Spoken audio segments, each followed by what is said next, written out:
Hello everyone. So Salesforce announced Agent Script, the new language to build AgentForce agents. Previously, we were building agents in the AgentForce Builder using natural language.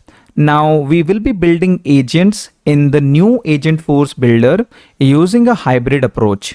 Basically, combination of natural language and procedural or programming language. Now, what is Agent Script? Before we answer what Agent Script is, we should discuss what is the need of Agent Script. So the biggest challenge that we are addressing in this Gen AI era is how to leverage the power of large language models while maintaining the reliability of business flow. Or in simple word, how do we give the AI freedom to perform tasks based on natural language instructions, but still make sure that the output is deterministic. Here, the term deterministic is very important. So let's understand this problem statement from an example. So this is my other org, and here I have this agent, the Rumi agent, which is built using the previous AgentForce Builder. And now you may call it legacy AgentForce Builder because most probably it will be retired by Salesforce very soon. So this is the agent I built in my other course, which is real-time AgentForce agent course. So if you are enrolled into that course, then you would have probably built this agent along with me. And let's just see that how we built it. So here, I want to open this topic here. So this is one of the topic which helps this agent to help users in food booking. And here, how we created this is it's just set of instructions and actions, right? So here, let's look at this instruction. So this is where I was saying that the term deterministic is very important when we talk about the business flow. So here, what is the instruction that I'm giving? I'm saying that the action process food order will return the food bill ID. Once this is received, then after that, invoke the action update billing detail, passing the food bill ID and customer ID. This will link the bill to the customer record. Now, if you see this instruction, I would say that there is nothing wrong in this instruction and how we were creating these agents previously. But there is a very big problem here. This agent is non-deterministic. What it means is that by looking at this instruction, I'm not sure whether this agent will always follow this or not. But if you see here, for this business logic where it has to update this billing detail, the food bill ID is a must, right? And food bill ID will only be written by this action. This is actually a flow which is going to process the food order and it will return a food bill ID. So the food bill ID from the business context is very important because without that, this action may not even run because it requires the food bill ID. Now, just by looking at this instruction, can we be sure that this will always follow this instruction that first execute this action, you will get back the food bill ID, then you should invoke this action, passing the food bill ID and the customer ID. Now out of 100, I think it will follow this instruction maybe 99 times, but there is still a chance that it will not follow this instruction and it may execute this action before executing this action. Now that's a big problem. Let's say that that happens in the production. Obviously, when you're building this agent, you will handle those fallback scenarios. But here, if it does that, if it does not follow this instruction, because this is just natural language, right? And these agents or LLM models are non-deterministic, it may not follow this instruction. So that is where there is a need to add deterministic approach to this instruction. Now we should force this agent that you are not supposed to run this action until you have run this action. So there is a sequencing that we have to do, that you first execute this action. It will give you the food bill ID, which we should store it somewhere. Here we are just asking it that you invoke this action, it will give you the food bill ID, and then that's what you should pass to the next action. But this is something that may fail. I'm not saying it will always fail, but as per Murphy's law, if something can go wrong, it will. So that is where we will have to handle that situation. So by introducing the deterministic approach, we will force this agent to always execute this action before this action and store the food bill ID into a variable. So with this agent script, you will see that we will use variables. We will use conditional logical statements, basically if statement and else statement.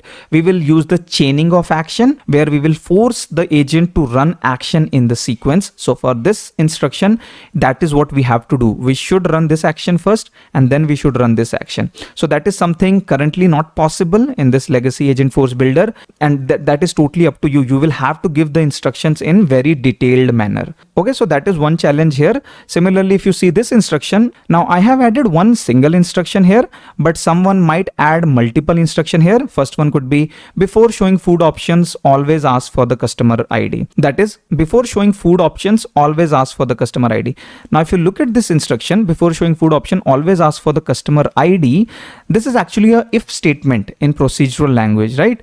If the customer ID is not available, then you should not show the food option. Rather, you should ask for the customer ID, correct? So that's actually a if statement. But previously, since we didn't had the option to add if statement, we had to write it in the natural language. And now it's totally up to the LLM. How does it interpret it? If it interprets it correctly, then obviously it will follow this instruction and it will not show the food option until the customer ID is provided. But this non-deterministic approach is not reliable.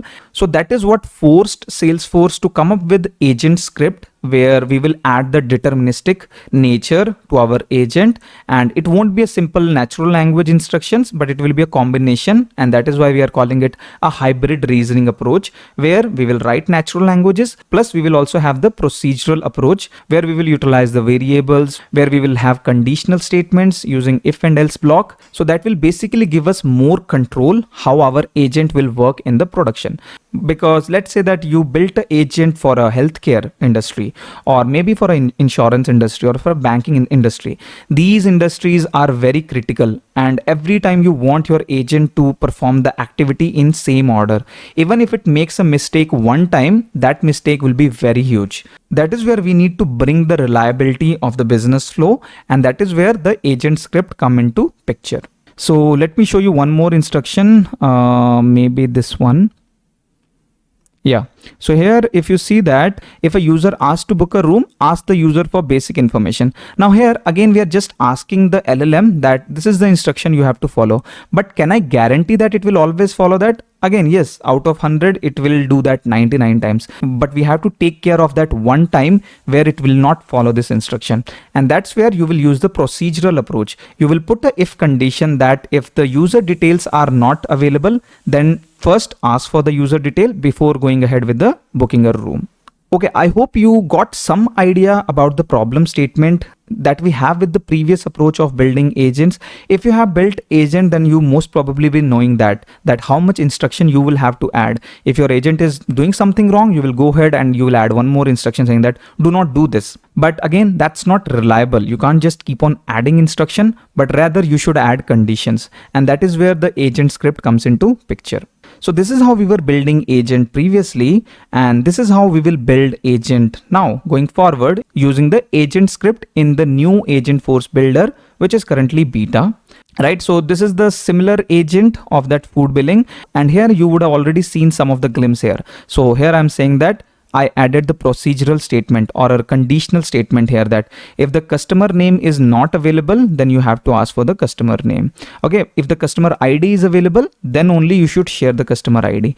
And most importantly, we are adding some conditions on to the actions. So this is the action which should book a room, but here I added a condition that this action is only available for this topic when the customer name is available and the room is already not booked. So just by looking at this, you see that now as a developer or as an admin, I have much more control the way this agent will behave, right? So I can add these statements and I can add these filters. So this is how we will use the combination of natural language. So here you see that this is natural language, right?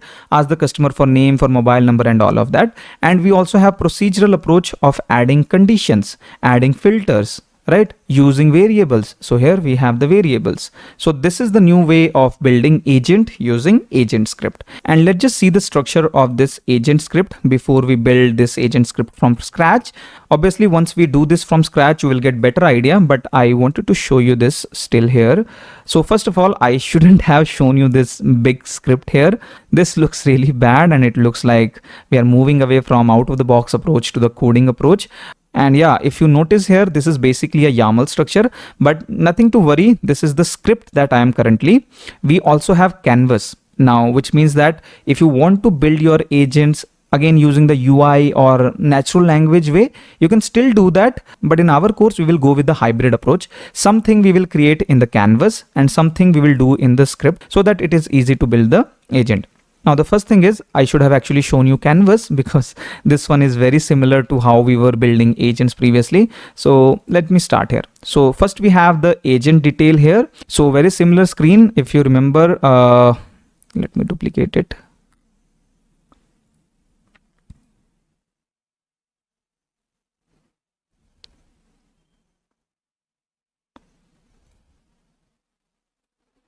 Yeah, so this is the detail screen, right, where we were specifying what is our agent and what is the name, what is the description, all of that. So that's what we are adding in the agent detail.